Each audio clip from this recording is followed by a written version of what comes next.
Hello friends, welcome back to our channel.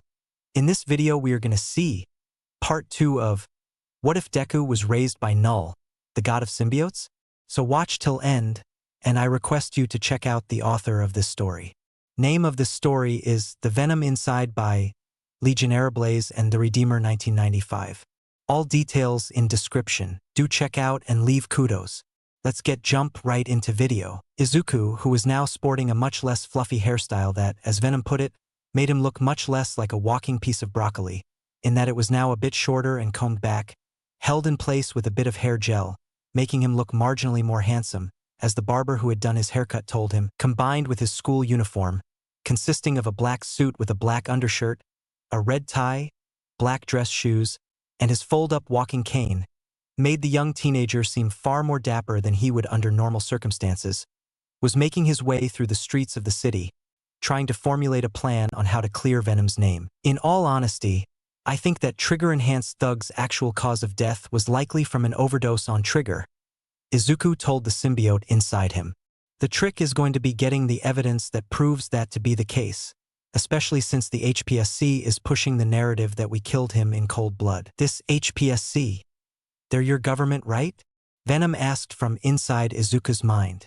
If that's the case, then why are they so adamant on pushing the narrative that we killed that guy and labeling us as murderers? The society the HPSC has built thrives on absolutes, the belief that black and white are clearly distinct, without even an iota of gray between them, said Izuku. Enter us, a vigilante who is trying to protect the innocent and be a hero despite having what appears to be a villainous quirk, who proudly resides in that gray area the HPSC so vehemently denies exists, who operates completely outside the incredibly flawed system they've built, and they'll likely do anything and everything they can to paint us as monsters, killers, criminals, anything else they can think of to turn both society and the pro-heroes against us. I see, Venom said inside Izuku's mind.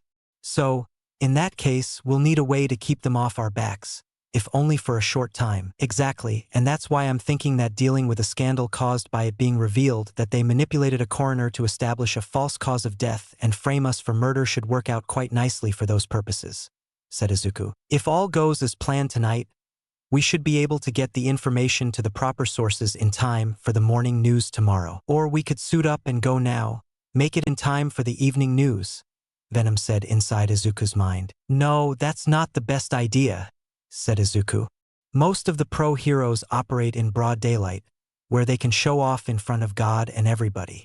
Considering we're not only vigilantes but are currently wanted for murder, it's too risky to suit up in broad daylight. On the other hand, fewer heroes operate the night shift, so we should be able to operate as the symbol of vengeance with relative ease. As he continued walking, Izuku caught sight of a familiar-looking head of brown hair just ahead of him. Hey, it's Ochako, thought Izuku. Well, aren't you going to go talk to her? Venom asked in Izuku's mind. Izuku could see the symbiote's grin in his mind's eye as he limped to catch up with Ochako. Hey, Ochako, it's me, Izuku, he called after her, prompting the brown-haired girl to turn around and face Izuku with a bright smile. Oh, Izuku, Ochako said with a bright smile before she took note of what Izuku was wearing. What's with the fancy get-up? Oh, this? School uniform for Yasujin High, explained Izuku as he adjusted his tie. Granted, it's no UA, but it's decent enough. And I figured if I was going to look this fancy on a daily basis with a cane and everything, I figured I might as well get a new haircut to match. But enough about me, how are you holding up? How's UA? Surprisingly, there's a lot more academia in the phrase hero academia than I would have believed, admitted Ochako, rubbing at the back of her neck.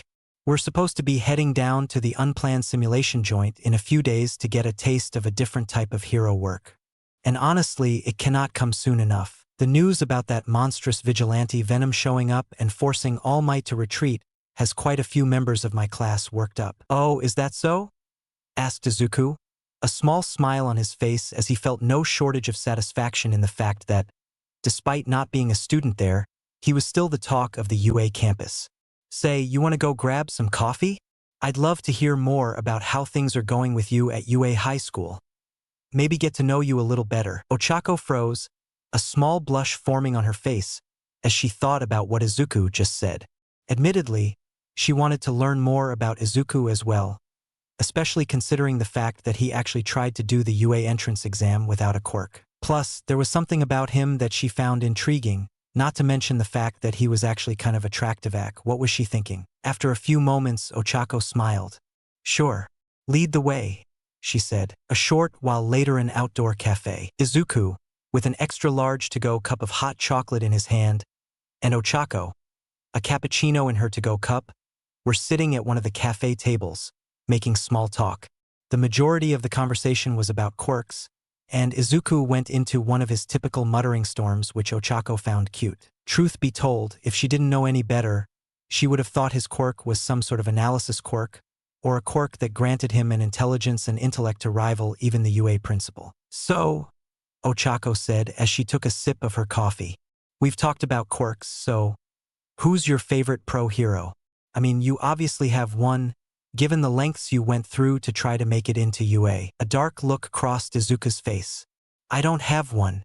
Not since what happened at the exam, he said, a bitterness in his voice. And to be honest, my fondness for most heroes has been on shaky foundations for a long time, but after that day, I can't really stand pro heroes anymore, particularly All Might, who just care about lining their pockets rather than actually being a hero, stopping villains, and saving lives. If they were heroes, the feeling they get from simply being a hero and saving lives alone would be reward enough, rather than kickbacks from having a bunch of cheap plastic toys mass-produced in their image. Of all the answers Izuku could have given, that certainly wasn't one that Ochako was expecting.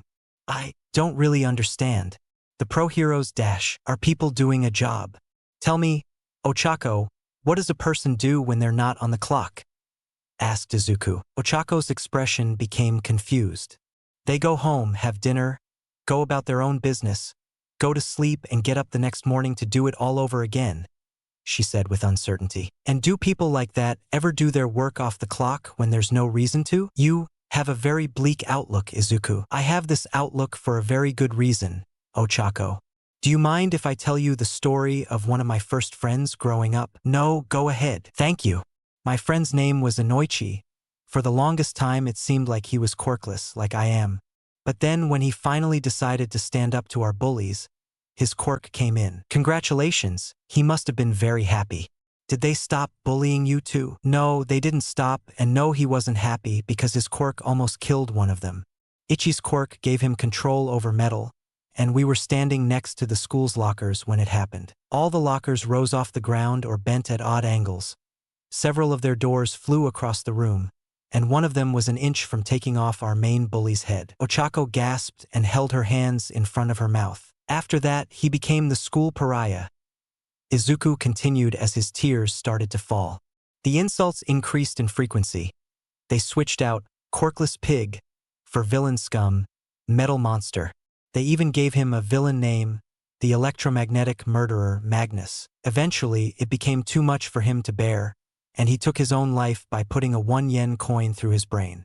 The note he left was addressed directly to the bullies, and all it said was, I guess I am a murderer after all. And he signed it as Magnus. Izuku's tears were falling at a more steady pace than they normally would as he wiped them away with his hand. Ochako just stared at Izuku in disbelief, unable to find her voice for a short while. But Inoichi's parents had to have done something about them after that. They tried. But Aldera always made the undesirables out to be just that. Innocents became guilty. Victims became villains. Monsters got applause for their heroic potential. Izuku's voice began rising. Inoichi's entire family used their collective life savings to hire a renowned pro-hero with a detective quirk, only to be told not an hour later by that same person to not waste his time, because Aldera paid him more. Izuku almost screamed as his grip started to make indents in the table's quirk-treated material. Calm down, Izuku. You're starting to attract attention. Venom warned his partner as several people were beginning to take longer glances at the two. Actually, 3 of them. Izuku took a deep breath to steady himself and looked Ochako straight in the eyes. Ochako, how long ago do you think that happened? Well, I think a few years ago, she guessed. But Izuku's tired shake of his head told her she was wrong. Aldera is a junior high, Ochako. My oldest friend got his quirk 2 years ago and killed himself last year. And guess what? One of his killers is attending UA with you. Because God forbid if Katsuki gets anything less. Ochako's eyes shot open. Katsuki? As in Katsuki Bakugu? With the explosion quirk? He's in my class. He always came off as arrogant and kind of a jerk, but I never thought he'd make someone commit suicide, she said, horrified. Oh, trust me, he will. The son of a bitch actually told me if I wanted a quirk so badly, to jump off Aldera's roof and pray for one in my next life, said Izuku, his voice both dead, yet seething with rage. And all that stuff about extras, and him being the world's protagonist? He actually believes that bullshit, Izuku said as he unfolded his cane and got up from the table. Whatever you do, do not wound his pride, or do anything to get on his bad side like me and Inoichi did by just existing. You piss him off enough and that psychopath will try to get rid of you by any means necessary. Ochako simply sat there, her mind reeling with shock at everything she just heard as she watched Izuku walk away. Stop, come back for his cup of cocoa, and walk away again. She didn't know what she expected when she agreed to have coffee with Izuku, but this certainly wasn't it. She honestly didn't know what to make of any of what Izuku had told her. But it certainly gave her a lot to think about. Ochako did know one thing though.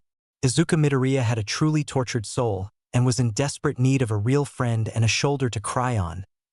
That being the case, then why couldn't she be that friend Izuku needed and have it be her shoulder that he could cry on? Actually make that two things, because Principal Nezu needed to know the truth about Katsuki and Aldera. Meanwhile, with Izuku and Venom, Izuku was still fuming as he limped away from the cafe. Aldera, even just the thought of that hellhole of a school caused a surge of anger and hatred to run through him because of what happened to him and Ichi there. Part of him wanted to tear that school down with his bare hands, bury the principal and staff in the rubble, and get justice for their role in the death of his best friend. But, thanks to being able to bribe any pro-hero who concerned parents sent to investigate into looking the other way, the school continued to keep up its impeccable appearance of an environment free from discrimination and bullying, when that couldn't be any further from the truth. It was nothing more than a breeding ground for suffering and injustice. Izuku knew that Inoichi could not have been the only victim of the pain and suffering wrought upon those who were quirkless or were cursed with a villainous quirk and attended. And there was likely to be proof that the school had been paying off heroes who went to look into the matter, as well as the genuine records of student incidents. All it would take was that information getting out there for the world to see, and it would all come crumbling down for Aldera and the frauds in their pocket. Those who took their own lives because of Bakugu and the monsters that came before him would finally be able to get justice and be able to rest in peace. A devious grin crossed Izuku's face. Well, if he was an anti-hero, that meant that he could cause a little bit of chaos and raise some hell from time to time. And after having to relive the memory of the death of his best friend, he was itching to raise some hell. It was only a shame they'd have to wait until he got Venom's name cleared of this little misunderstanding with the trigger-enhanced thug before they finally got what was coming to them. Izuku, are you okay? Venom asked Izuku, sounding genuinely worried about his host. Huh? Yeah, I'm fine, said Izuku as he took a drink of his hot cocoa. It's just, talking about Ichi hurts, you know. He was like a brother to me. Granted, it wasn't quite on the same level as the symbiosis you and I share, but still, I see. It was you who found the body and the note, was it not? Asked Venom. No secrets between us, huh? Izuku said. And the worst part is, even after all of that, I still couldn't see Bakugu for what he really was. I still admired that bastard, even as he beat me down on a regular basis. I was a fool until the day my dream died. Then I began to wake up and see the world as it truly was, said Izuku. I see.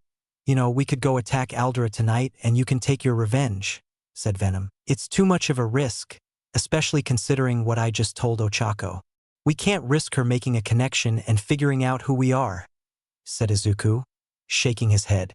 More importantly, we need to get our names cleared before we go off on any rampages.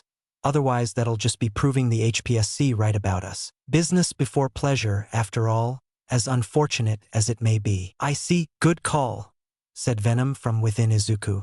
Though if I may ask, do you know which morgue exactly they'd be keeping that trigger-enhanced thug's body? And the evidence that would be keeping the HPSC bogged down with trying to unravel our little scandal while we go about our business? Unfortunately, no, admitted Izuku. There are at least 3 morgues all across Mustafa City that are designated for doing autopsies and what have you for people with quirks that would normally allow one to do hero work or for doing the same to slain villains. In order to find the one where that thug's carcass is being held, and the evidence we need to clear our names and tie up the HPSC, we'll need access to the city's medical networks. Though, to be honest, I have to wonder something. Oh? And what would that be? Asked Venom. Why is it that the HPSC is pushing the narrative that we killed that thug so hard? It almost feels like they have it out for us more than any other vigilante said to be out there. Like it's personal or something. Swinging through air high above the city streets, Venom made his way towards the largest hospital in all of Mustafa City, making sure to keep his guard up as he traveled in case a hero who worked the proverbial night shift decided to pick a fight. Venom knew that there was a decent chance that he would be able to access the city's medical networks at that particular hospital, and through it, he would be able to locate the body of the trigger-enhanced thug as well as the evidence he would need to clear his name and tie the Hero Public Safety Commission up for however short of time he was able to buy. Soon, the black-clad vigilante arrived at his destination, perching himself on the perimeter wall as he surveyed the hospital entrances. Okay, with our shape-shifting abilities, we should be able to sneak into the hospital fairly easily. Now, the devil in the details. How do we access the medical networks? Simply intimidate the medical director, perhaps. Venom muttered to himself. Yes, perhaps that would be the best course of action. Venom was pulled out of his thoughts as his early warning danger sense kicked in. Damn, he really needed to think of something cooler to call that power. Maybe spider sense?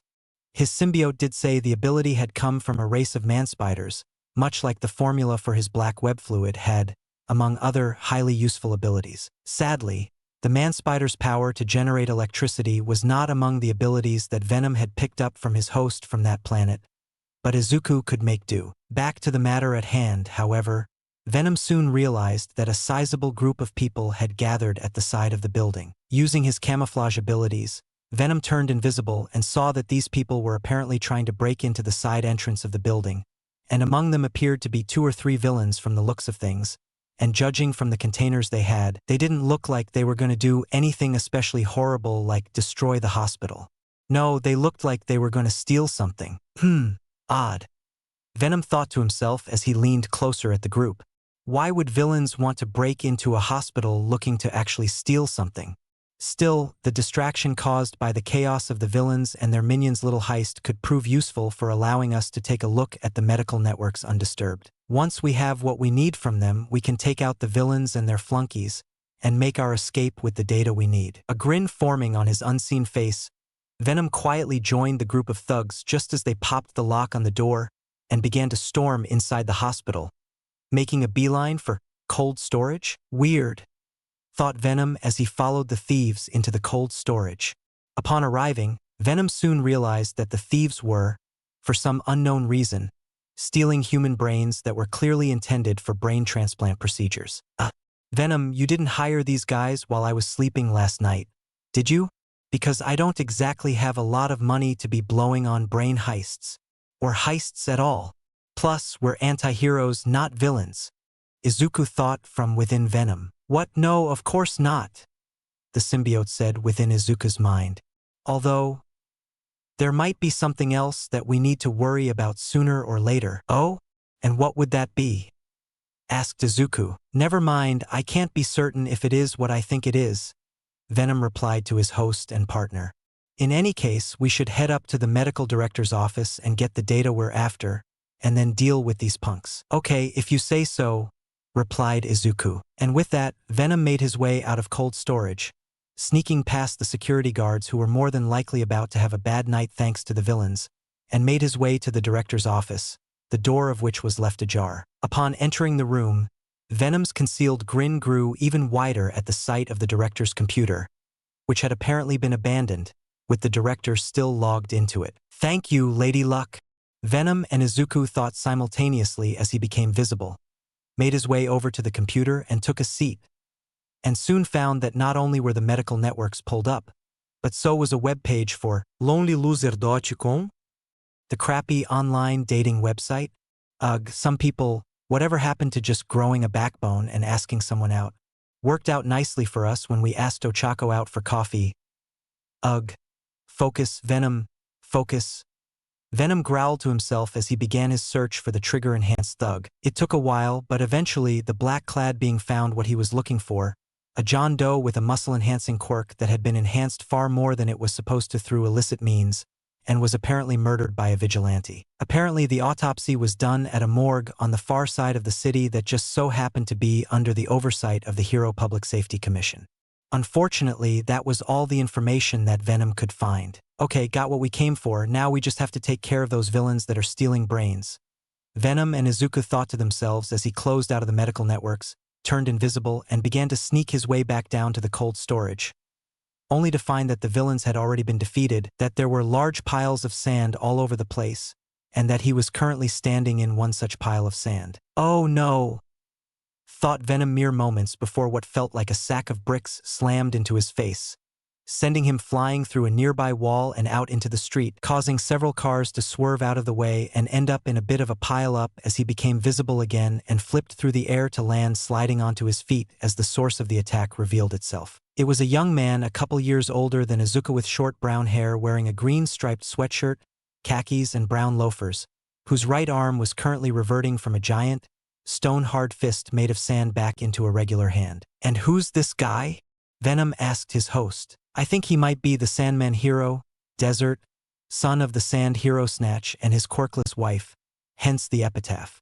That also means his quirk works a bit differently than his father's.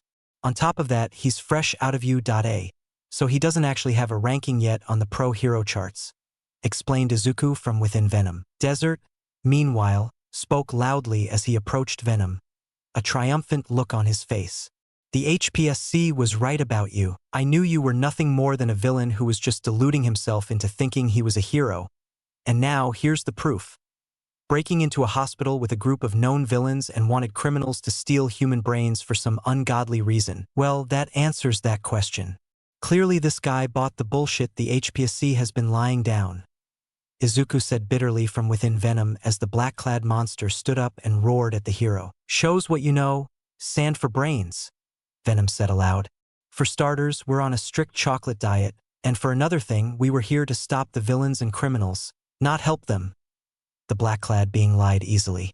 Desert didn't need to know the real reason he was at the hospital. Even if that were the case, the fact still stands that the HPSC wants you brought in for the murder of that red abomination you fought the other night, said Desert. So, the question is, are you going to come quietly or covered in sand? Venom roared again. We will not confess to crimes we did not commit. We have a strict no-killing rule. Beating villains near death, yes, depending on the severity of their crimes, but never outright murder. Even if, admittedly, some of these villains actually deserve it, like that overhaul guy. The vigilante snarled. Who are you to talk about rules when you don't even play by them, vigilante? Retorted Desert.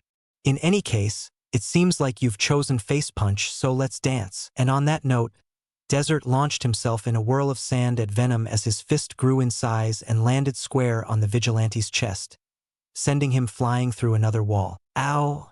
Growled Venom as he pulled himself up to see Desert walking through the hole in the walk, one hand in a giant stone fist, the other in the shape of a giant mallet.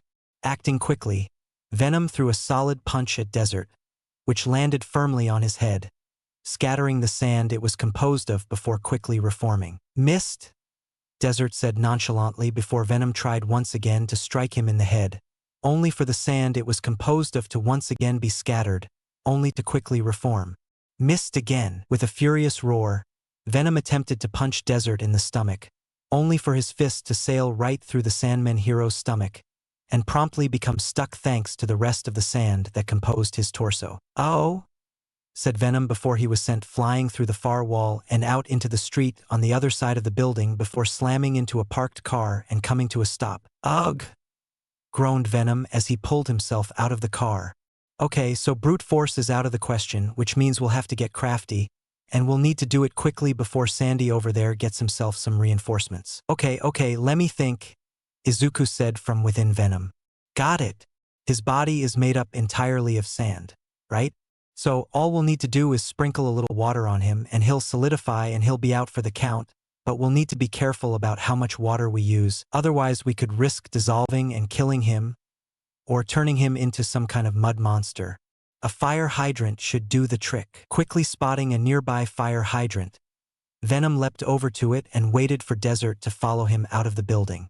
Once the Sandman hero appeared, Venom quickly ripped the fire hydrant from the ground and used his arms to direct the gushing stream of water at Desert, almost instantly turning the sand that composed his body into a grainy mud. Once he had been sufficiently doused with water, Venom leapt into the air, shot a web line, and broke Desert apart in one swinging kick, effectively rendering the hero out of action.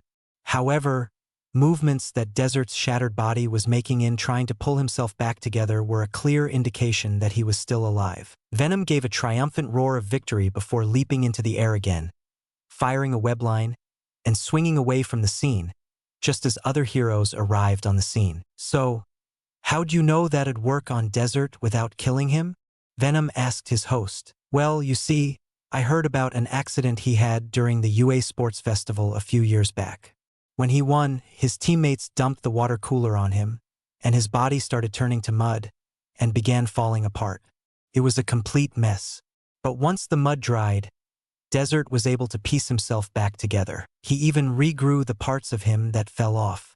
So, I figured as long as we didn't use too much water, we'd be able to put him out of action without killing him," explained Izuku. "I see," replied Venom. "So, do you want to head over to that morgue on the other side of the city? Get the evidence to clear our names?" "No, not tonight. I have school tomorrow. Plus, I want to try and figure out why those villains and criminals at the hospital were trying to steal human brains.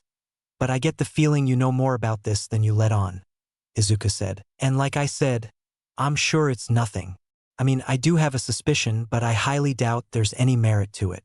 Although, if there is any merit to it, we might have bigger problems to deal with than petty crimes and misguided heroes," said Venom. As he made his way down one of Mustafu's streets after school the following day, Izuku pondered over the hospital robbery he and Venom had stumbled across the night prior before they got entangled with Desert. Izuku was relieved to learn that Desert was expected to make a full recovery after having been blasted by the stream of water, although he was far less relieved to learn that the HPSC had announced that because of the attempt on Desert's life, Venom had not only been labeled a full-fledged villain, but the HPSC had announced that when captured, he would be locked away and left to rot in Tartarus prison. That aside, Izuku was somewhat surprised to learn that All Might of all people had released a statement criticizing the overly heavy-handed approach the HPSC was taking in regards to handling the situation. Not only that, while he didn't condone the sheer brutality and viciousness of Venom's methods or his apparent preference of punishing the guilty rather than protecting the innocent, he did sympathize with Venom's professed goal of becoming a symbol that those that society had seemingly all but abandoned and trodden upon could look up to and rally behind.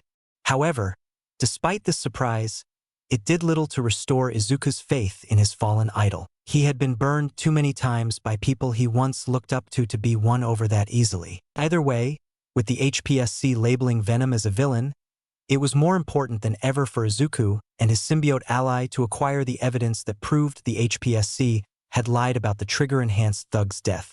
That, and get the target they had painted on his back at least somewhat removed. I still don't get it. Though, why were those goons stealing brains of all things? Izuku asked the symbiote. They need the DNA? They're attempting to make cyborgs? Suggested Venom from within Izuku's mind. Izuku sighed and shook his head. No, that can't be it.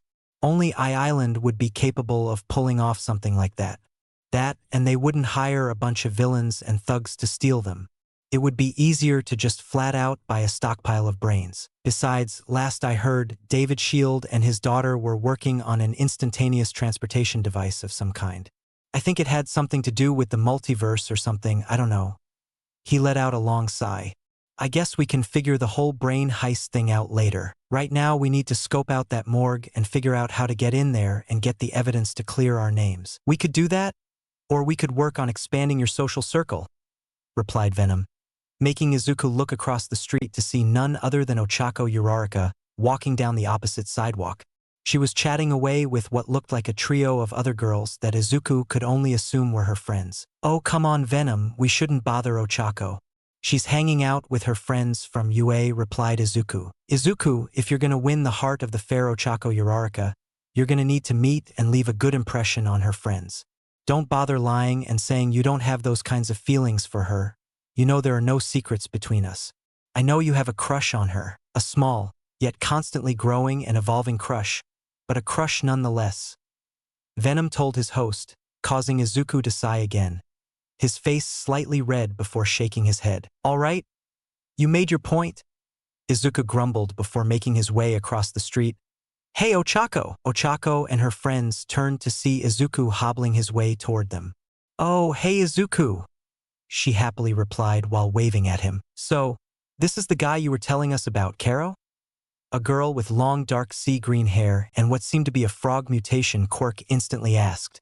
Yes, I see, said another one of Ochako's friends, this one having pink skin, pink hair, and was wearing a pink outfit, who was also looking at him with a discerning eye. Yes. He certainly does seem like good boyfriend material. She yelped as the third friend, a girl who had black hair tied in a ponytail, elbowed her in the side, cutting her off. Huff, Mina.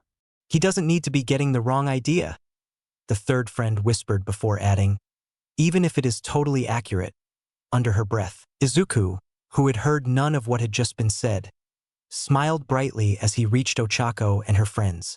I was on my way back to my apartment when I saw you and your friends walking by, so I thought I'd come and say hello. Well, this is to you, Azui-Ochako replied while pointing at the girl with the frog mutation quirk, who smiled at Izuku.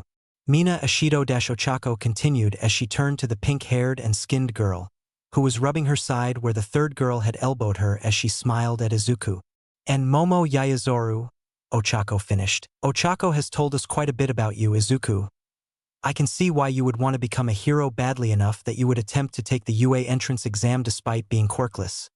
Momo commented as she smiled at Izuku. Yeah, she's totally head over heels for Ao.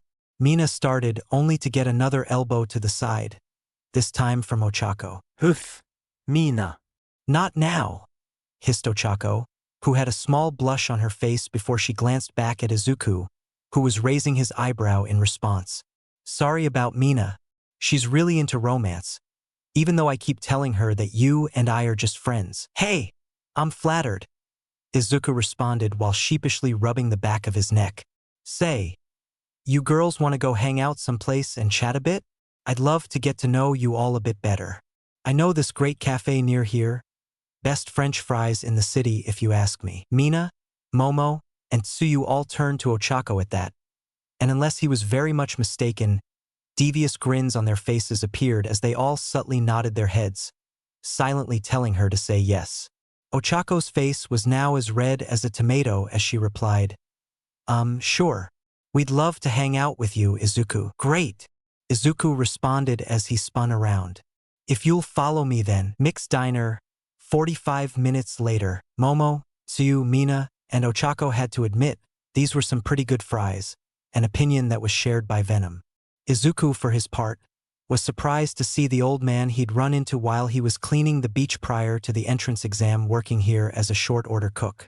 More than that, Izuku was rather delighted as to how things at UA were going, and in all honesty, he really needed some good news after how the last few days had gone. According to the girls, Eri had been taken into the care of one Shoyuta Aizawa, better known as the underground hero Eraserhead, who was rumored to be dating a hero by the name of Ms. Joke. Eri was also apparently making great progress on getting a better grasp on her quirk, which was a kind of chronological rewind quirk that worked on living creatures, working to master it by using it on small insects and birds.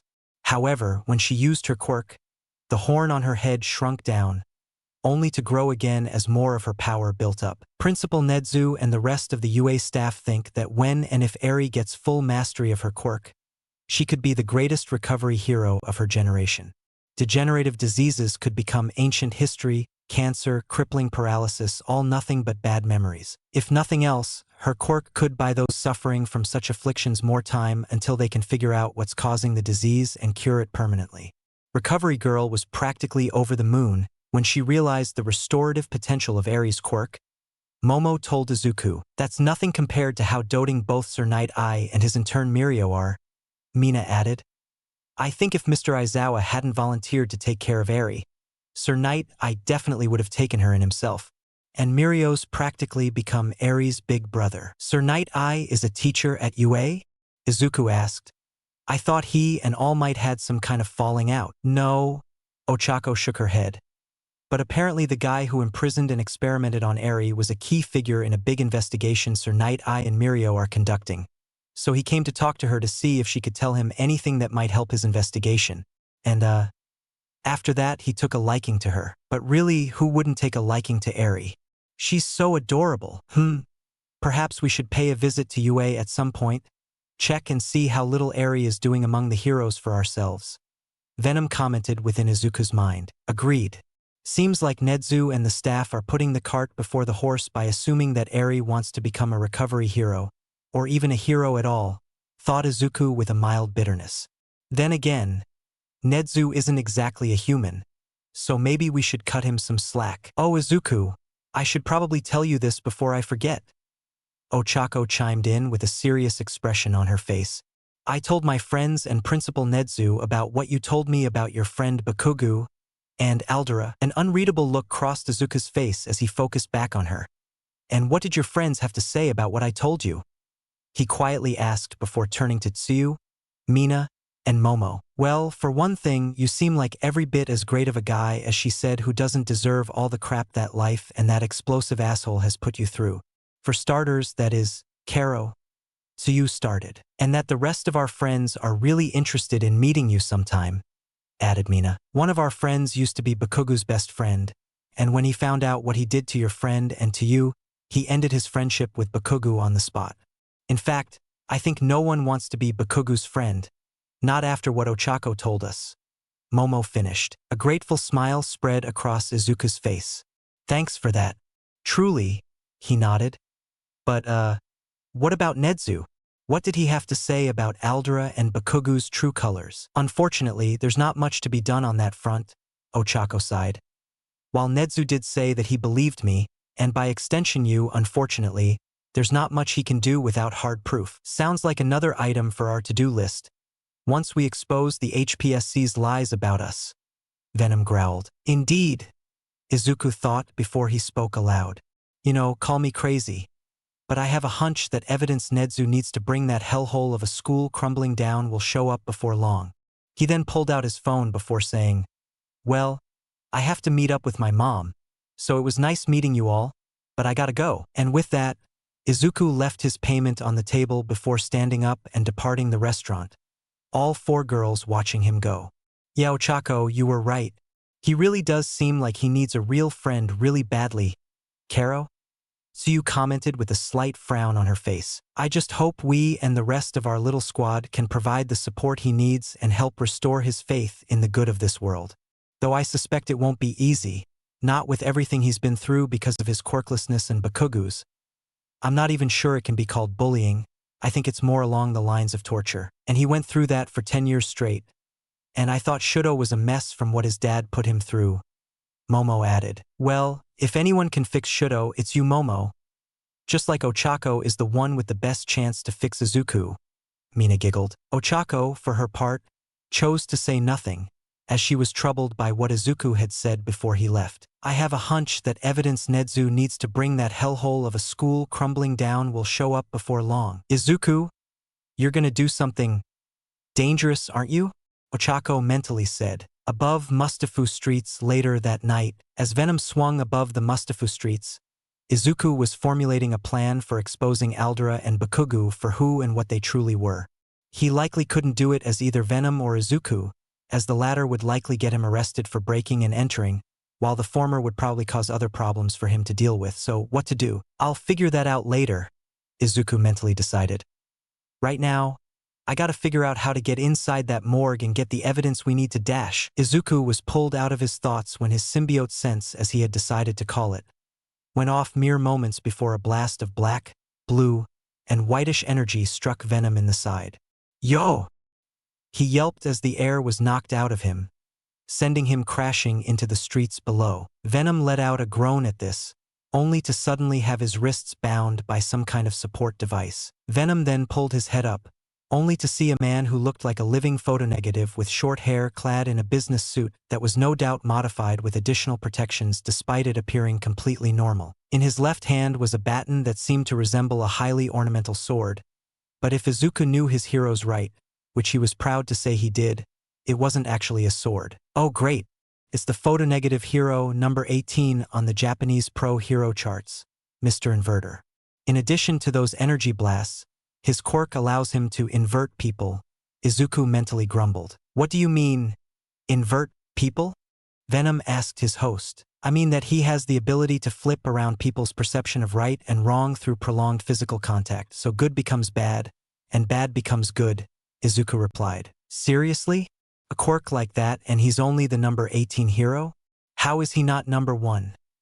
Asked Venom. His power doesn't last forever, but it does last long enough for the villains and criminals he captures to be arrested. That, and he isn't really into the top heroes' little contest to out-vigilante each other. And as the hero reached Venom, Mr. Inverter crouched down to look the vigilante in the eyes and chuckled. I gotta admit, that was easier than I was expecting it to be. Especially considering you're supposed to be the villain who made All Might turn tail and retreat. The photonegative man commented, his voice distorted by his quirk. Venom roared at this. We are not a villain. The HPSC is lying. We did not kill that thug or anyone else. And Desert attacked us first while we were investigating that hospital break-in. We only acted in self-defense. Aha, sure. Mr. Inverter chuckled as he placed his hand on Venom's chest. Now then, do me a favor and try to relax. Mr. Inverter's power then began coursing from his hand into Venom and into Izuku as a result, causing Venom's black body to suddenly turn white while his white eyes and the white spider symbol on his chest along with the white patches on the back of his hands to turn black. After a few moments, Mr. Inverter removed his hand. That should do the trick. Now, what say we head down to the station and get you into a nice warm cell before you get shipped off to Tartarus? Yeah, sure. Just one question, Venom chuckled. Was that actually supposed to do anything? Or was it just supposed to give us a new color scheme? Because while we'll agree that white is probably more heroic, black is more our color. Mr. Inverter raised an eyebrow at this, only for one of Venom's trapped arms broke free from the device before grabbing the hero by the front of his shirt and threw him across the street.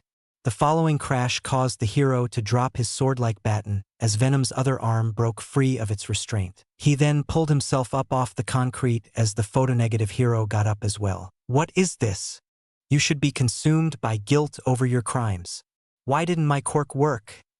Yelled Mr. Inverter. Unless we're mistaken, your quirk inverts people, so bad becomes good, and good becomes bad. White turns to black, black turns to white. But, tell us something, what if the person you use it on is neither good nor evil, neither white nor black, but rather resides in the gray somewhere in between? What happens then? Asked Venom as he lumbered toward Mr. Inverter. But that's impossible. No one can exist in the gray between hero and villain. It simply doesn't exist.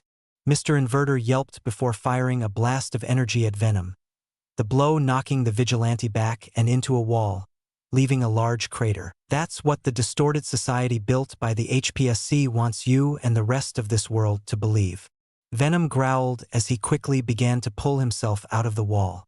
That black and white, good and evil are clearly distinct, without even a speck of gray in between. But then again, what do you expect of the organization who says that only those with specific quirks can be heroes, while those with villainous quirks are automatically labeled as supervillains, and those without any power at all can do nothing but worship the ground the egomaniacs who think themselves gods among men walk on, even if they're completely horrible human beings? Take Endeavor, for example.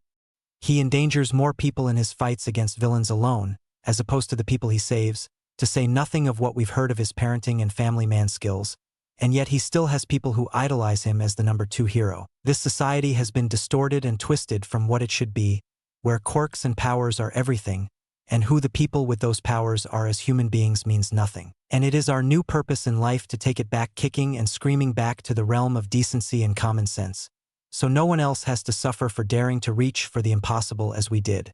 No one else.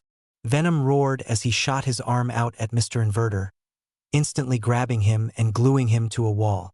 And that is who we are. With that, Venom began to walk away, only for Mr. Inverter to yell, "You aren't going to kill me? You had no problem trying to kill Desert." Venom stopped and turned to face Mr. Inverter.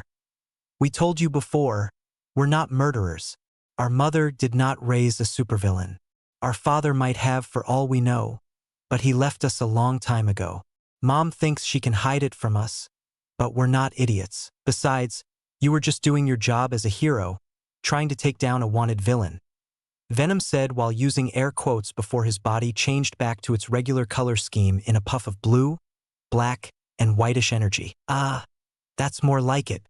We were worried we'd have to change our name to Anti-Venom or something. Anyways, where were we? Oh yeah, as we were saying, we don't fight real heroes like you and Desert. We only fight villains, criminals, and corrupt heroes who care more about themselves and their wallets rather than the safety and protection of the innocent. That and people who just really piss us off. You do not fit any of those criteria, so you just get to stick to that wall and think about what we told you." Venom finished before leaping and swinging away into the night, leaving Mr. Inverter alone with his thoughts. However, unbeknownst to Izuku and Venom, Mr. Inverter's power actually did have an effect on them, just not one that anyone could have predicted. The energy from Mr. Inverter that was sent into Izuku caused an odd reaction, resulting in bits of Venom merging with Izuku's white blood cells, and even into his bone marrow. It was thanks to Venom healing Izuku's injured leg, though it would take many more months of trials and tribulations before the results of this biochemical reaction became apparent. And when it did, it would breathe new life into Izuku's old dream of becoming a true hero who saved people with a smile. But that is a tale for another time. Outside the HPSC corner office the following night, Venom firmly landed on the pavement directly behind an ambulance, his landing barely making a noise as he did a small roll.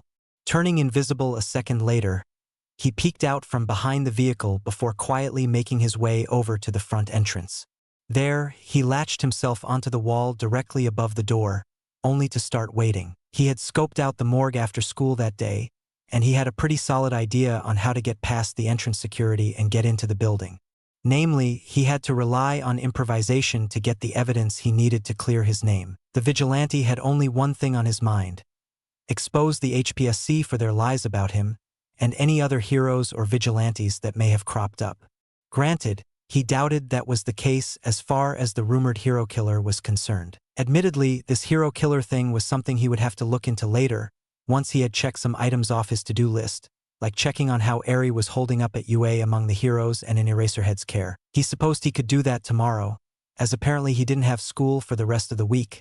Something about a teacher conference if Izuku recalled correctly. And it was here that Venom smirked as he saw what appeared to be an overnight guard arrive to start his shift.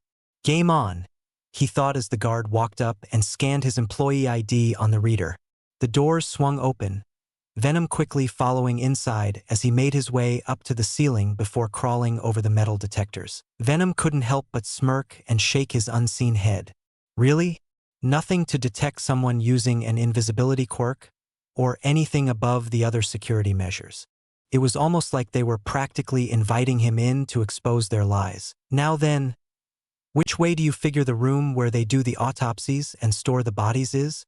Izuku asked Venom. "Let's check the basement level first, then work our way up," Venom replied before making his way to the stairs before beginning to wall crawl his way down to the basement. Two grins followed this as they saw the morgue a minute later, empty and free. Their smiles widened even further when they found that the coroner was still logged into the computer, both guessing that the coroner thought no one would care looking at records of the dead. With this, Venom stuck the drive he and Izuku had brought along into the port and began to search. Needless to say, it wasn't long before Venom found the proof he needed to clear his name, causing his already wide grin to grow. "'Cause of death, massive overdose on quirk-enhancing substances," Venom read aloud from the real death certificate. And to top it all off, an email from the HPSC president herself ordering the fabrication and release of falsified documents to the police and the media. "Score!" Izuku exclaimed as a part of Venom retracted from his hand, allowing the symbiote and host to high-five before the symbiote covered his exposed hand again. "Now, why don't we head up to the director's office and get the rest of the evidence?" Venom nodded and removed the drive, soon latching onto the ceiling as he made his way up to the morgue's director's office. Luckily, the director's office door was ajar, allowing the vigilante to easily get in, only to see the director was still in there, seemingly finishing up some work. Venom stared at the man, only to see a scanner apparatus that, judging by the entire computer turning off when he scanned his keycard, seemed to act as both a login and a power button. And as the director stood up and put his keycard in his back pants pocket, Venom couldn't help but smile. This was all too easy.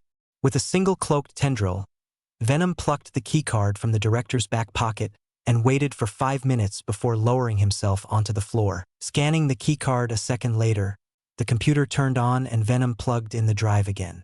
And a few keystrokes later, Venom was one piece of evidence richer. All right, got all the evidence we need to entangle the HPSC in a doozy of a scandal. All we need to do now is get out of here and release these documents to the public. And I know just the news organization to leak the files to. Izuku chuckled from within Venom. Venom took out the drive and made his way out of the building, musing over his choice of recipients for the evidence he gathered. Out of all the news organizations in Japan, the only one that earned Izuku's respect and favor was known as Frontline Communications, which had once been known as Daily Bugle Communications before it was sold off after the previous owner had a bit of a health crisis. The primary reason Frontline had earned his favor was because it was practically the only news organization that didn't worship the ground heroes walked on, and was firmly placed in the realm of decency and common sense that Venom had made it his mission to drag the rest of the hero society into. They went so far as to call out the flaws of society and its heroes, much to the chagrin of Endeavor and several other heroes, as well as the HPSC. Thanks to their criticism over certain matters, it allowed them to stay afloat, Venom's recent actions also helping them gain popularity. Not only that, such disfavor with others didn't stop it from becoming one of the leading news organizations in Japan, alongside the likes of Deternat Communications and Japan News Network. It wasn't long before Venom found himself on the outside of the building before leaping, soon starting to web swing away. And once he gained enough distance from the building, Venom became visible again, a vicious grin plastered on his face. Oh, we wouldn't want to be the president of the HPSC when Frontline breaks the news tomorrow. Venom cackled, only for something to hit his back. Yow! He yelped before falling, his face kissing a nearby rooftop a second later. Ow! Okay, this getting blasted out of the sky crap is really getting old.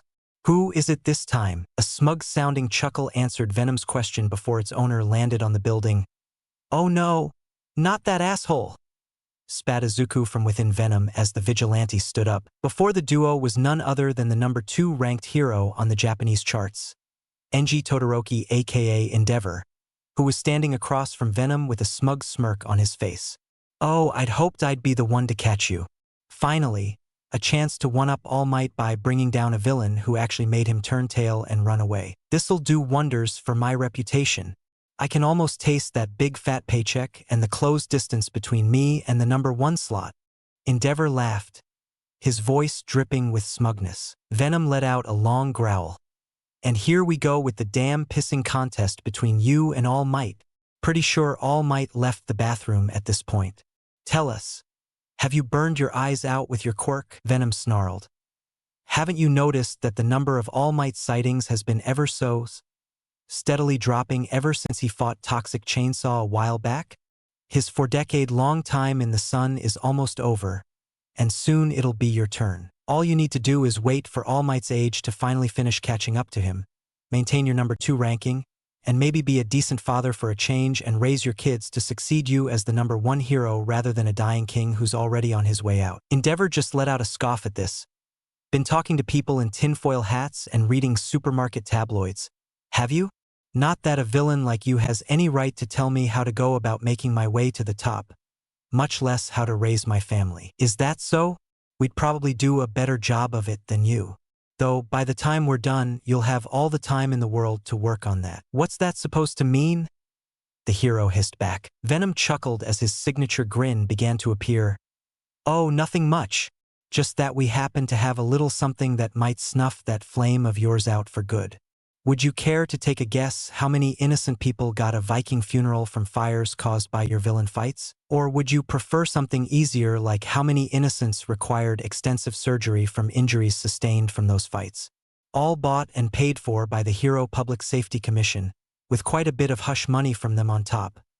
Venom cackled as his grin widened on his face. Don't think the Prime Minister, his cabinet, and the National Diet would be okay with that appropriation of tax money. And that's just the first load of dirty laundry we've got on you, the HPSC, and a fair few other heroes with rather destructive tendencies. Oh yes, we fear this is your last night, Enji Todoroki. Enjoy it, because we get the feeling tomorrow is going to be a very busy day for you, and after that, who knows? Maybe you can be a better father, so your remaining kids don't cremate themselves to try to smear you. Oh wait, that's right, according to you and your agency, Tuya didn't kill himself, he died in an accident, didn't he? A look of pure, unbridled fury formed on Endeavor's face as a fireball appeared in each of his hands. Why you dash? He bellowed before hurling the fireballs, only for Venom to gracefully dodge out of the way of the projectiles, which exploded on the side of the vent behind him. All right, Burnout, you want to have a trial by fire? Then let's have a trial by fire, snarled Venom as a symbiote bomb formed in his hand. We just hope you're a better workout than All Might was. But somehow we doubt it. The black-clad vigilante laughed before throwing the symbiote bomb on the last word of his sentence, only for Endeavor to sidestep the projectile. He took to the air again and started throwing more fireballs at the vigilante, only for Venom to easily slip by each bit of flame. Stay still, god damn you! The fiery pro-hero bellowed. No, we don't think we will, replied Venom before launching his arm at Endeavor, his biomass wrapping around the pro-hero's legs before lifting him over his head and slamming him into the ground. A crater was soon formed at this, only for Venom's other hand to turn into a giant mace before bringing it down on Endeavor. Stings, doesn't it? Sneered Venom. Tell us, if All Might couldn't stop us, what chance did you think you had? Endeavor growled at this before pulling himself up from the crater. I didn't get to be next in line for the top spot on the charts without learning how to take a beating. This ain't over until the fat lady sings. Venom just smirked back. Then we guess someone had better tell her that she's on in 5. With that, the vigilante charged at Endeavor, the hero swiftly dodging before getting ready to hurl another powerful fireball, only for Venom's arm to transform into a giant mallet. With a flick of the arm, he reached out and struck Endeavor in the side, causing the fireball to go flying off of the building and into a weird arc that fell to the street below. And as this happened, a fuel truck that was on its way to a nearby gas station passed by an older, low-income apartment complex, populated primarily by people who were quirkless or had quirks that were impractical for hero work, and then the fireball hit the truck. Boom! Hearing the explosion, Venom whipped around to find that the building across the street was now instantly engulfed in flames, burning shrapnel raining down a second later. This was quickly followed by the sound of panicked screaming and crumbling masonry as the roof started to collapse. Oh God, forget Endeavor. We need to get in there and help those people, Izuku said from within Venom, who turned to face Endeavor. All right, so, good fight, let's chalk this one up as no contest.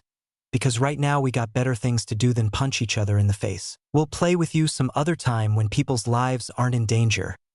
Venom growled before leaping off the rooftop. Oh no you don't. You're not getting away from me. Endeavor yelled before launching a blast of fire that struck Venom in the back, sending him flying through the wall of the burning building. The vigilante landed inside one of the burning apartments before coming up on one knee and letting out a furious roar at Endeavor. The hero responded with a look of pure fury before leaping into the room and smacking Venom across the face with a flame-covered fist. A second later, he began to pummel the vigilante before Venom kicked him off and threw the fiery hero out through the other wall. God damn it, Endeavor. We told you we were done fighting. People are in danger here, so if you're not going to do your blasted job, which you get paid actual money for, stay out of our way so we can do ours. Venom roared before making his way through the apartment, listening intently for anyone who was in danger from the blaze. It wasn't long before he heard the sound of a baby's wailing and the screams of 2 people coming from outside the building. Hazarding a guess at what that meant, he followed the sound of the infant's wailing, Venom soon finding the baby in question. He quickly morphed his mask, to look less terrifying before scooping the child up into his arms just as his symbiote sense went off. Turning around, Venom saw none other than Endeavor launching himself towards the black-clad vigilante with a loud yell. Growling at this, the arm not holding the baby turned into a mallet before the hammer slammed into Endeavor's head, knocking the pro-hero out cold. "Shoo! You're scaring the baby!" Venom hissed at Endeavor's unconscious form as the baby in his free hand giggled happily, no doubt having been reminded of a cartoon where someone was bonked on the head with a mallet. "All right, little one, let's get you back to mommy and daddy, shall we?" The baby, being a baby, merely babbled and blew a raspberry at Venom, giving him a smile that had a few teeth already poking through. A second later, he had delivered the infant to their parents before going back in. For the next 45 minutes, Venom made his way through the burning building, searching for people trapped by the blaze and getting them to safety. By the time Endeavor came to and other heroes arrived on the scene to help with the blaze, everyone had already been evacuated by Venom, much to the newly arrived heroes' confusion, and the black-clad vigilante was long gone. Hero Public Safety Commission headquarters the following morning. Hinata Haruno, the president of the HPSC, let out a weary sigh as she made her way from her car to the main entrance of the building. Her morning was just going fan-freaking-tastic. First, Endeavor blew up a fuel truck and set a building on fire, and then instead of saving the people inside that burning building, he kept attacking that monster, and as a result, got upstaged by said monster. The monster literally got everyone out of the burning building before any other heroes or the firefighters showed up, making the next number 2 hero look like a raging lunatic. Which, considering the things he had done to his wife and children, he most likely actually was. Damage control was not how she wanted to start her day. Sometimes, Hinata just wanted to fire Endeavor and be done with him. However, that wasn't an option, not with All Might on the cusp of retiring thanks to the injury he sustained in his final battle with that horrible demon. As such, the woman was so wrapped up in her own thoughts that the HPSC president walked directly into a parked car, causing her to stagger a bit. "Ow!" groaned Hinata before she realized what exactly she had walked into. The Prime Minister's car. Hinata frowned at the sight. She didn't recall having a meeting with the Prime Minister today, and she prided herself on having an excellent memory. A moment later, Hinata realized that there were several government vehicles parked out front of her building, and that some of them were being loaded by agents carrying cardboard boxes out of the building. "What in the goddamn?" thought Hinata as she walked around the car and entered the building to find it was now a hive of activity, with a number of government agents carrying out computers, cardboard boxes filled with files, and several other items of importance, much to her ever-increasing confusion. Catching sight of Commissioner Mara, the HPSC president walked up to her right-hand man. "Commissioner Mara, what is going on here? What is all this?" Mara opened his mouth to speak, only for someone else to cut him off. "I was hoping you could tell me that, Miss Haruno." Mara and Hinata both turned in the direction of the voice to find none other than the Prime Minister of Japan, Kohei Horikoshi, walking toward them with a tablet in his hands. "Mr. Horikoshi, I'm afraid I don't know what you're referring to." "I see," Kohei replied while looking down at the tablet in his hands. "Then do you perhaps have an explanation for this?" Kohei turned the tablet screen to face Hinata and Mara, causing the blood of the HPSC president to run cold. She immediately recognized it as a news broadcast from those imbeciles at front line, but that wasn't what made her blood run cold. What did that was the headline of the broadcast. "Vigilante Venom exposes HPSC corruption. Endeavor, Hawks, and other top heroes now all indicted." When Nedzu woke up, he wasn't expecting much to happen that day. Well, with the exception of trying to find some answers as to how the UA security gate was destroyed and allowed the members of the press inside. This caused a panic in the school, making an absolutely disastrous situation even worse. Instead, though, he was greeted with the news that the terrifying new vigilante on the scene, the self-proclaimed symbol of vengeance known as Venom, had just made headlining news. The vigilante was something of a curious figure for the principal. After all, Venom had publicly stated that he stood up for the quirkless and villainous quirked, a campaign most would not even dare to push without certain issues. That was not the case for Venom, as the latest news article had shown that Venom had both cleared his name of the murder charges that Nedzu had correctly deduced had been fabricated by the HPSC, and had also managed to expose the corruption within the commission. A truly great feat, only to also show the corruption and moral decay within several top heroes, including Endeavor and Hawks. This was followed by his students being affected by these revelations. In particular, young Shudo Todoroki had become far less reserved and generally seemed much happier, like some great crushing weight had been lifted off of his shoulders. The principal wouldn't be surprised if this newfound change would finally allow him to work up the courage to make a play, as the kids say, and begin dating Miss Yaoyorozu, who clearly had feelings for the young man. Other students seemed less than pleased with what had happened, though. Tenya Ida in particular seemed to be of the opinion that Venom was the bad guy in all this. He declared that even if he wasn't a murderer, he was still an active vigilante who should be made to answer for his crimes. Nezu understood this perspective, but then Ida went further by saying the claims against the HPSC were likely being over-exaggerated by the media, that it was impossible for the society that the commission presided over to be as horrifically corrupt as the media was portraying it as. The sight made Nezu sigh. He knew better after all.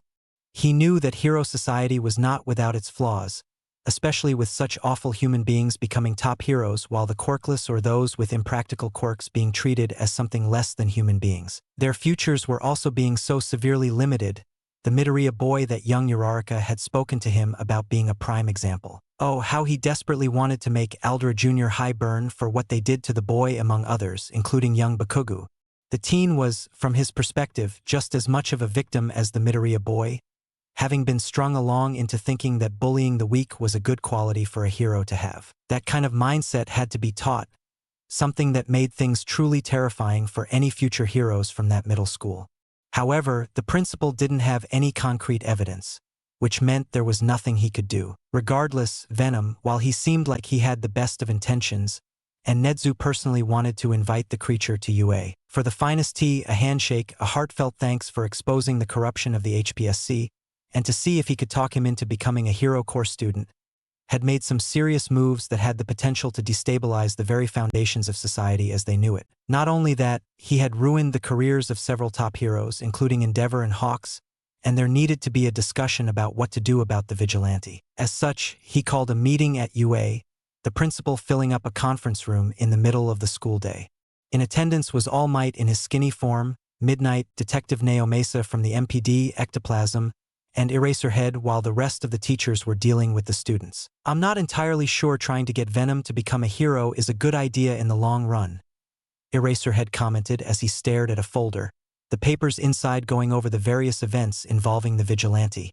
I will admit though, he does seem like he has good intentions. He certainly has what it takes to become a hero. Rescuing Eri from Overhaul is proof enough of that.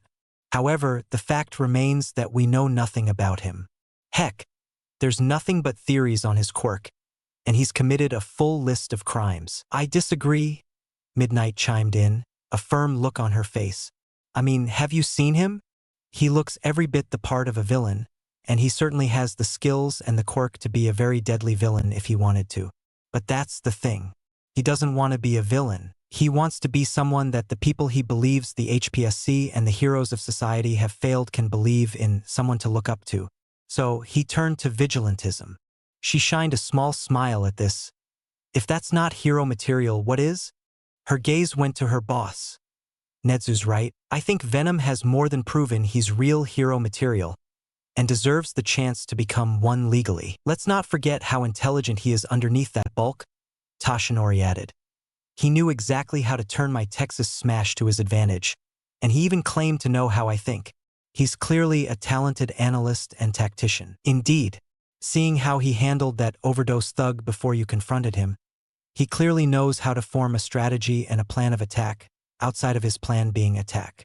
I have no doubt that he would excel as a student at this school, Ectoplasm continued. Midnight and Ectoplasm nodded in agreement. They had quickly come to the conclusion that whoever Venom really was, he was most likely school age, perhaps even the same age as the hero course first years. He was likely a late bloomer who had been bullied extensively for his mistaken quirklessness, as he wouldn't be trying to be a hero for the quirkless otherwise. As for Toshinori, the vigilante reminded him of young Midoriya, if not for the fact that his mother had confirmed that he was diagnosed as quirkless, complete with the X-ray of having pinky toes with multiple joints rather than just one. He remembered how his own mother had tried to cheer him up by telling him that maybe having pinky toes with multiple joints was his quirk, but it was to no effect. "Well, here's my thoughts on the situation," Naomasa chimed in. "Personally, I think Venom was fully justified and in the right for his actions, and he's done a tremendous amount of good for both Hero Society and the people he claims to stand for. Exposing the truth about the HPSC, Endeavor, and the other former top heroes is significant. Honestly, he reminds me of the heroes I would read about in American comic books as a child, who did the right thing because it was the right thing, and for no other reason than that. However, this isn't a comic book. The law is sadly still the law, and the fact remains that despite all the good he's done, he's a vigilante. He still needs to pay for his unlicensed vigilantism in some way, though not necessarily with jail time." "You are not wrong, Naomasa," Nedzu replied while staring down at a folder, only to show a casual smirk as he put the folder down on the conference room table. "But I believe this is a prime opportunity.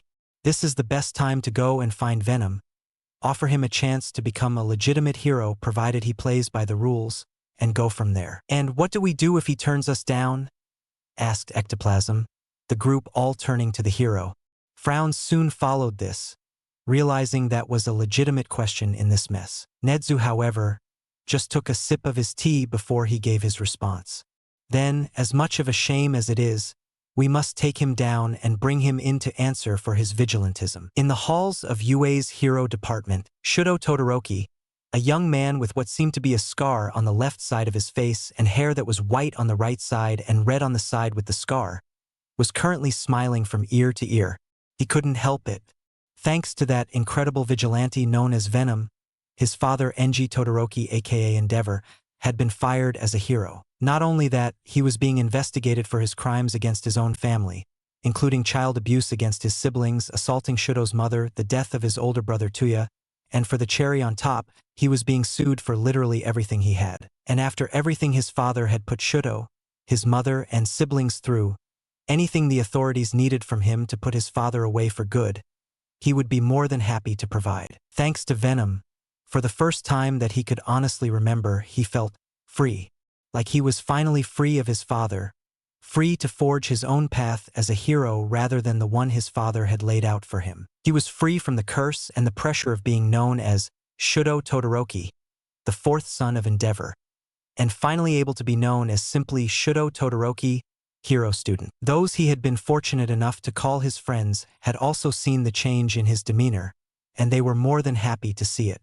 Hearing his mother, sister, and brother on the phone being beyond cheerful that Enji had finally gotten what was coming to him felt truly good. Not only that, he was also humiliated by a vigilante, and it was agreed between the four that Tuya would at last be able to rest in peace. However, not everything was perfect yet. There was still one more thing he needed to do before he could call everything perfect. "Hey, Momo!" Shudo called out to Momo, causing the black-haired girl to spin around. The sight of the girl caused a lump to form in Shudo's throat as she now stared at him. The truth was, he had been smitten by Momo Yaoyorozu from the moment he had laid eyes on her, but had kept his feelings to himself because of his father. He knew if the man had found out about her, Enji would do just about anything to the girl in order to push Shudo into becoming his proxy as the #1 hero. That was about to change though as Momo saw the nervous look on his face. She smirked at the sight, only for her smile to quickly vanish as she mentally said, "About time, Shudo." In truth, Momo had been nursing a massive crush on Shudo Todoroki ever since she first met him, but had been put off from acting on it in fear of rejection. How she had longed to take the burden that Shudo clearly carried on his shoulders, as she knew what the burden of her own family had done to her. But with the news of his father's downfall, it seemed that Shudo's burden had been lifted. Whoever or whatever this venom creature really was, he undoubtedly had her support. Shudo cleared his throat before he spoke up. I was wondering if maybe you'd like to go and see a movie together sometime or go and grab dinner somewhere sometime." Momo responded with a small smile. "I'd love to. Out in the UA grounds." "Really, Tenya? You're gonna say that, even with everything I told you about Izuku?" asked Ochako as she, Mina, Tsuyu, and Kyukajairu, a young woman with black hair and earphone jacks infused with her earlobes, sat on the ground, eating their lunch. "Tenya Ida, A young man with short black hair and glasses heaved a long, heavy sigh. Look, Uraraka, I'm not saying that what happened to your boyfriend wasn't the result of society. I understand that some of the top heroes becoming corrupted and twisted is something that happened, but I'm also saying that it isn't the HPSC's fault. Their job is to keep things like what happened to him from happening and to hold heroes accountable for their actions. They're not the ones who let society get this bad for the quirkless, weak-quirked, and villainous quirked. Okay. For one thing, Izuku is not my boyfriend, Ochako started to say. Yet, Mina, Tsuyu, and Kyuka added in their heads. And another thing, if the HPSC is supposed to hold heroes accountable, how do you explain them letting Endeavor get away with manslaughter on more than one occasion? How do you explain the bribes that Hawks took to look the other way? How do you explain all those top heroes getting away with being terrible people? She's got a point, Karo, Tsuyu added. It's not all black and white with what happened. Yeah. Kyuka continued. The evidence is there. The HPSC have been letting the top heroes get away with everything just shy of murder. It was on all the news channels, including all the leaked stuff. Tenya heaved another frustrated sigh. Like I keep saying, Venom was acting as a vigilante when he got that evidence. That alone calls it into question. He began to chop the air with one of his arms. He might have even fabricated the evidence for all we know. Mina shook her head. Ladies, I believe this here is proof that denial is not just a river in Egypt.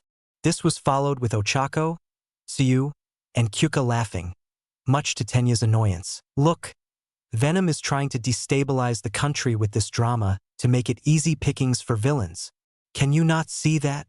Tenya yelled, only for the girls to all roll their eyes at him. At a local bar, the burned, stapled, and skin-grafted wreck formerly known as Tuya Todoroki, now known as Dabi, was feeling particularly peeved at the moment. Granted, there was a slight bit of peace in his mind as well, as one couldn't exactly fault him for feeling both ways. He had faked his own suicide to try to ruin his father, only to achieve jack shit as a result. Then along comes some upstart vigilante with a drive full of evidence, gives it to the media, and suddenly Endeavor loses his job. Not only that, he also became the subject of an investigation into what he did to his mother and siblings, his faked suicide, and is getting sued for everything he owned. How the hell was that fair? What did this vigilante have that he didn't, that allowed him to rob him of his life's purpose, and actually succeed in where he had failed? It burned him to not know the answer to that question. He needed the answer. Maybe it was because of who Tuya Todoroki was, thought Dabi as he took a swig of his drink. Maybe it was always going to be this way. Maybe, no matter how hard I tried, nothing I could have done would have brought Endeavor down. Tuya Todoroki was too close to Endeavor, who had long since branded him a failure, to have taken him down. This vigilante, this Venom, he's an unknown. He's a variable no one, not even Endeavor, could have predicted.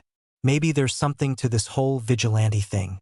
Something more than being a villain. Dabi had thought about accepting the invitation extended to him by a group going by the name the League of Villains, thinking that perhaps by styling himself as his father's archenemy, he could at last ruin him once and for all.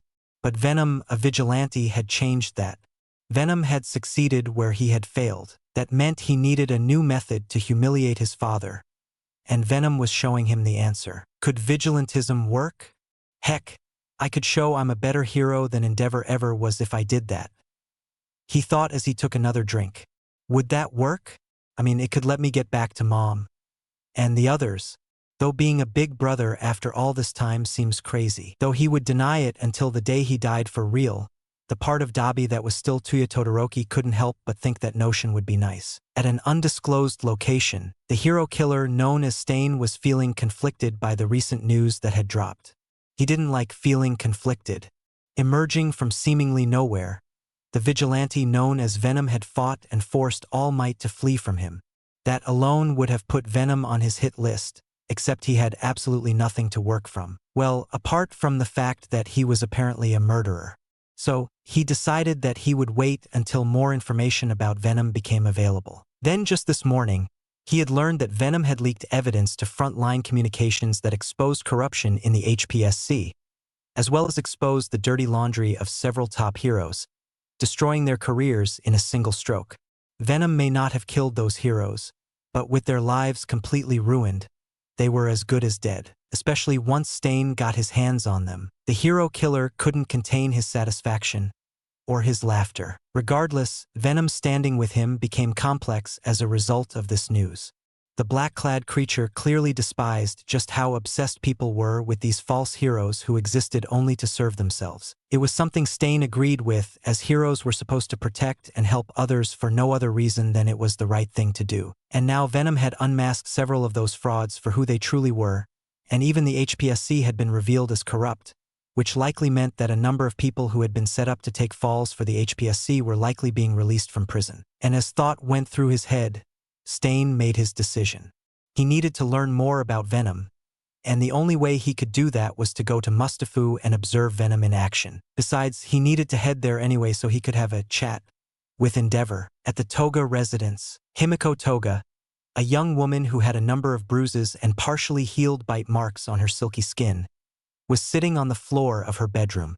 Her long blonde hair hung loosely around her shoulders as she wore a white tank top and black shorts, and she was currently staring at phone in her hands. On its screen was the hottest thing in the news right now, Venom. And Venom was really something else from where she was sitting.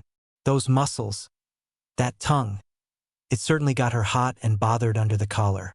It was what others called a villainous quirk through and through, and it was sexy to her. Not only that, many people were lauding Venom as a hero now, despite the fact that he was technically acting as an illegal vigilante.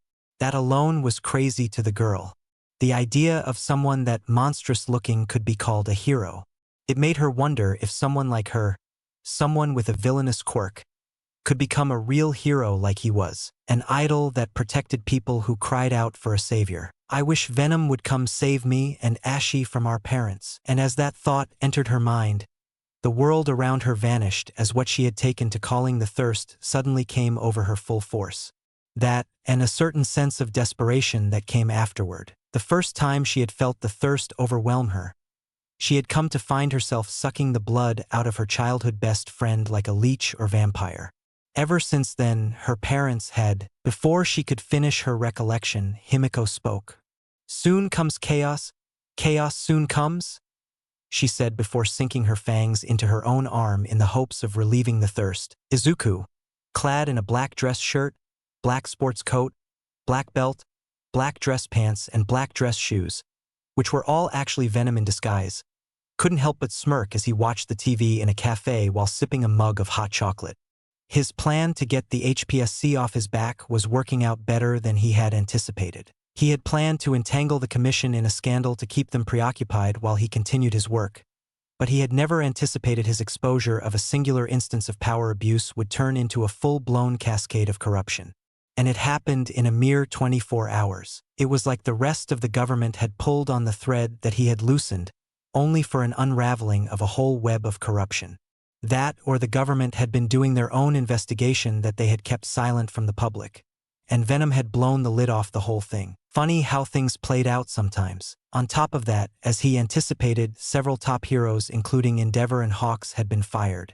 They were kicked out of the hero system, and were being investigated for their crimes, much to the satisfaction of those who had been wronged by those ex-heroes from what he heard. Not only that, the HPSC president had been placed on indefinite administrative leave by the Prime Minister himself for inappropriate allocation of tax money, covering up the crimes of aforementioned former heroes, and generally letting society get as bad as it did. A guy named Mara, as the most morally upright out of the commissioners in the organization, was now running it in her stead. Izuku couldn't quite put his finger on what it was, but there was something he liked about Mara. Hopefully he would steer the commission back to the realm of decency and common sense. And most importantly of all, Venom's name had been cleared of all charges, and they were now the hottest topic of discussion in the city, with a good number of people supporting them and what they stood for. Neither the teenager nor his symbiote and best friend could hide their satisfaction at that. However, it seemed that his actions had caused Nedzu and the UA faculty to take an interest in him. The principal had released a statement saying that he and his staff had deduced that Venom was actually school age, and that they were now seeking the vigilante out to extend an offer out for Venom to attend the school. Apparently, they believed he had the potential to become a true hero by legal means, although he would have to answer for his unlicensed vigilantism. It honestly made Izuku want to laugh. Hypocrites, all of them, Izuku bitterly thought. They had no problem casting me aside when I was powerless and broken. And now all of a sudden they want to welcome me with open arms. And it's all because I've exposed just how bad things are for the quirkless, weak-quirked, and villainous quirked. Izuku snarked inside his head as he took a drink of hot chocolate. You know, Venom, back before we met, there was a time where I would have sold my soul to the devil himself for the opportunity to attend UA and become a true hero. But now I know better. There are no true heroes. Everyone's in it for money and power, and not a single one of them wants to make a real difference. Endeavor was proof enough of that. While I am satisfied with the progress we've made in changing things with the downfall of Endeavor, those other heroes, and even the HPSC president, our work is far from finished. Society's corruption runs deep, much deeper than a bunch of corrupt officials, abusive glory hounds, and attention seekers. So much more work needs to be done, work we can't do as a hero student, playing by their rules and becoming another cog in their broken system. Agreed. People need dramatic examples to shake them out of their apathy, and we cannot do that by playing by the rules, replied Venom. In this world where power rules everything, becoming a hero their way would accomplish nothing, and before long we would become no different than the rest of the hypocrites. By being a symbol of vengeance and a vigilante, we can give society the wake-up call it so desperately needs. Exposing the corruption of the HPSC and those former pro-heroes was just the beginning. Plus, there's still a few scores that need settling, correct? Yes, Izuku replied as he took another sip of hot chocolate. Aldra Junior High, Bakugu, and the Sleuth, the detective hero. They need to pay for what they've done to me, Ichi, and so many others. But we need to figure out a plan of attack for bringing that hellhole of a school crashing down. In the meantime, I believe there's a certain little girl that we need to pay a visit, Izuku told the symbiote as he stood up. A second later, the teen had left the cafe, not catching wind of a little boy having gone missing in Tokyo, his parents having been torn to shreds by some kind of large blade. It had left their dismembered bodies and the body of the suspected culprit behind, and that some kind of creature had gone on a rampage on Island before being successfully detained. UA main entrance, 45 minutes later. So the problem child with a death wish returns, commented Shoyuta Aizawa, better known as the underground hero Eraserhead. Gotta admit, you look pretty good for someone who got their leg wrecked for life. Well, what can I say? Said Izuku as he hobbled up to Aizawa with a small smile on his face. It really is amazing how good a new suit can make you feel, even with a bad leg. Plus, I look pretty damn good if I do say so myself. Eraserhead couldn't help but smirk at that before gesturing to Midoriya to follow him. He had to admit, the stupid problem child cleaned up pretty nicely between his new haircut, his black suit, and his cane, though something about the suit struck Aizawa as being a little off. How in the hell did a quirkless kid with a leg injury afford something that looked more expensive than all clothing that Eraserhead owned? So, that suit of yours, where'd you get it? Asked Aizawa. This? It's actually a hand-me-down from my dad, Izuku replied easily. My mom and I took it to the tailor to get it refitted for my size. Cost us a bit of our savings, but it was worth it if you ask me. I see, Eraserhead slowly said as he and Izuku reached the front entrance of the school. Well, go ahead and head to the front desk. The receptionist will see you get to the room Aries waiting in. I gotta finish up preparations. My class and I are heading over to the unplanned simulation joint so my students can get a taste of rescue hero work. I see, Izuku responded while recalling that Ochako had said something about the facility when they had first gone out for coffee. Well, thanks again for walking me to the entrance at least. Aizawa nodded before turning on his heel and walking away, leaving Izuku on his own. All right, now then, Izuku asked himself as he entered the building. Which way to the front office? As he limped along the halls of UA in search of the front office, Izuku caught sight of two boys who seemed to be in an argument of some kind. Though, as he got closer, a small smile crept onto Izuku's face, as it became clear that the two boys were arguing about him. Give it a rest, will you, Tenya? Venom's no villain, he's a vigilante, and he's more of a hero than my father ever was. He saved those people from that fire the other night. On top of that, whether he knows it or not, he saved me, my mother, my sister, my brother from Endeavor, and avenged our eldest sibling. He's not like the guy who crippled your brother, he's different. One of the boys, who had red and white hair, a scar on the side of his face, and was looking particularly exasperated. The other boy, who had short black hair and glasses, wore a particularly frustrated expression. As far as I'm concerned, Venom is no different than Stain. The both of them are the worst kind of criminal who act completely outside the system. Hell, Venom is practically an anarchist trying to destroy hero society, which makes him even worse than Stain. What are you and Momo thinking, even considering supporting someone like that? He exclaimed. As he looked on, Izuku felt a strong urge to hit the guy with glasses. Instead, though, he approached the two boys. Can't destroy what's already broken. As someone who's gone through more than enough of society's bullshit because of being quirkless, I can more than say with certainty that hero society broke a long time ago. However, it seems like it's only just now that people are noticing thanks to Venom, he said as he limped up to the two, both turning to him in confusion. Who the hell are you? The boy with the scar asked. Oh, I'm sorry. Where are my manners? Izuku chuckled with a friendly smile. My name's Izuku Midoriya. Wait, Izuku Midoriya? As in, Ochako's boyfriend, Izuku Midoriya? Asked the boy with glasses, which immediately caused Izuku to turn beet red. Ochako and I are just friends. I mean, she is really hot. I mean attractive. I mean, physically speaking, and she's nice? But oh God, what am I saying? Izuku stammered as Venom started howling with laughter inside his head. The two boys in front of him smirked and let out amused chuckles. Yeah, this guy was clearly as smitten with Uraraka as she was with him. You, anyway, who are you? Well, I'm Shudo Todoroki, and this stick in the mud is Tenya Ida, replied the boy with red and white hair before pointing at the boy with glasses. I am not a stick in the mud, Tenya grumbled. I just have more common sense than some people, especially in light of that vigilante's actions and his blatant attempt to destabilize our country. Is that so? Asked Izuku with a raised eyebrow, a fire now lighting in him. Perhaps you're the one who lacks common sense. Tell me something.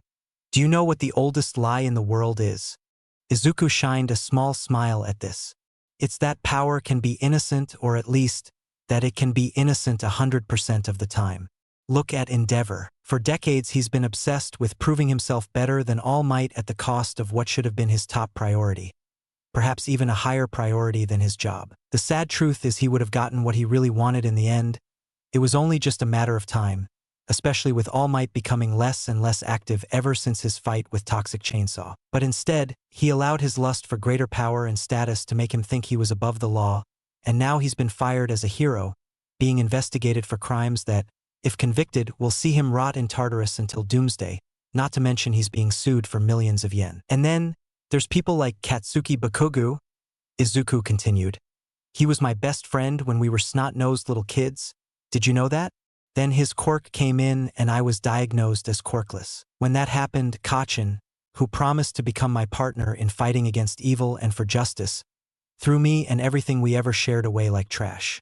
For 10 years, he made my life and the life of my only friend after the diagnosis a living hell, and I'm sure Ochako told you what happened to my friend after he late bloomed. This is not a world of heroes and villains.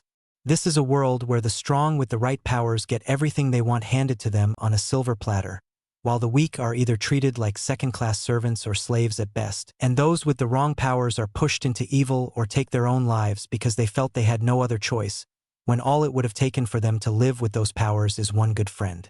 From where I'm sitting, that's the world Venom is trying to fix. A world where power, not character, rules over everything, Izuku said with a huff, leaving Shudo and Tenya stunned at the small rant he had just gone on. Damn Tenya!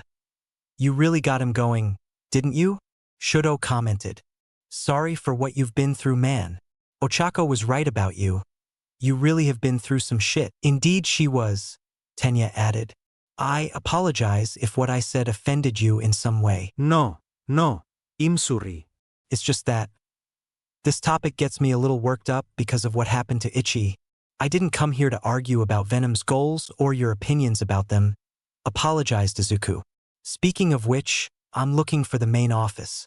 Can either of you give me directions as to where I might find it? Shudo nodded and gave Izuku directions to the front office.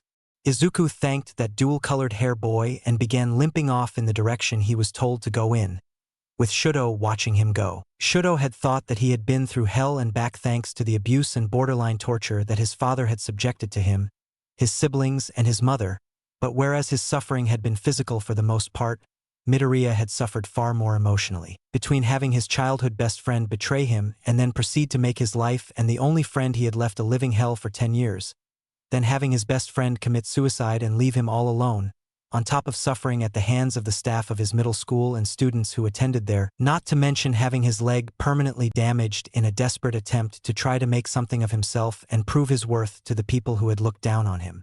It was a wonder that Izuku hadn't tried to take his own life after everything he had been through. Shudo would do what he could to help Uraraka and the rest of their friends pull Midoriya out of his suffering and pain, though he'd be lying if he didn't say that he was worried about the possibility of making things worse. After all, for some people, when they break, they can't be put back together again. But damn if he wasn't gonna try. UA staff room. A short time later. Izuku! Eri cried happily, who was wearing gloves with her horn now noticeably smaller as she ran up and gave Izuku a big hug, causing Izuku to chuckle, along with two other people in the room, one who bore a striking resemblance to a character by the name of Tintin from an ancient comic of the same name, and a man with short blonde hair and glasses. Heh! Good to see you again, Eri, Izuku said as he ruffled Eri's hair before turning his attention to the two other people in the room. And you two must be Mirio and Tsunade, the other two parental figures that Eri's gained now that she's out of that masked lunatic's hands.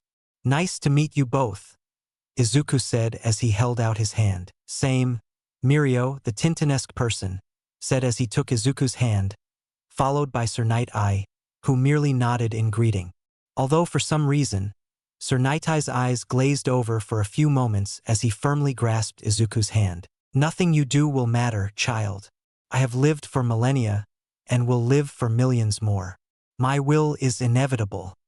A large man clad in vantablack armor with a glowing red symbol on his chest.